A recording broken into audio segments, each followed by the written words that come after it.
వదరా, తొందరగా లేట్ అవుతుంది. ఏందో ఈరోజు చూస్తే వ్యాపారమే కాలేదు. ఆటో ఉంది, అడుగుదాముండు. రే, ఆటో వస్తుందా? వస్తుంది సార్, భోంచేసుకొని వస్తాను. అంటే ఇప్పుడు నువ్వు తినేంత వరకు మేము ఇక్కడ వెయిట్ చేయాలా? నువ్వు తింటే ఎంత తినకపోతే ఎంత? ఫస్ట్ ఆటోది. ఏంది సార్ అట్లా మాట్లాడుతున్నారు? తింటున్నాను అంటే తింటే ఎంత తినకపోతే ఎంత అంటారు. వేరే ఆటో చూసుకోపోండి, నేనేం రాను. నేను రే, తింటానాడు కదా, తినేవాళ్ళని ఎందుకు లేపుతావు? సరిపా వేరే ఆటో చూసుకుందాం, తినేసి. ఓ ఎక్కువైంది ఈ మధ్య నీకు. బా ఏందిరా, ఒక్క ఆటో కూడా దొరకడం లేదు, ఎండ ఎక్కువ ఉంది. నువ్వు పొగరుగా మాట్లాడి అప్పకు చూస్తే రాకుండా చేస్తుంది. ఇప్పుడు ఎట్లరా? అక్క ఆ? రేయ్, రేయ్. ఏమైంది మేడం? కళ్ళు తిరిగి కింద పడినా లేనా? లేదు మేడం, తొందరగా.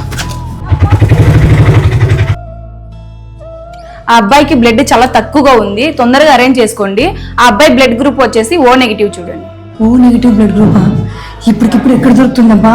మేడం నాది ఓ నెగిటివ్ గ్రూపే, నేను ఇస్తాలేండి. మేడం, బ్లడ్ గ్రూప్ దొరికింది, తొందరగా అరేంజ్ చేయండి మేడం. సరే ఓకే అండి. నర్స్, నాకు బ్లడ్ ఊరు ఇచ్చారక్క. ఎవరినైతే నువ్వు చీదరించుకొని తలపొగలుగా మాట్లాడినావో ఆ ఆటో డ్రైవర్ ఇప్పుడు నీకు బ్లడ్ ఇచ్చినాడు తెలుసా?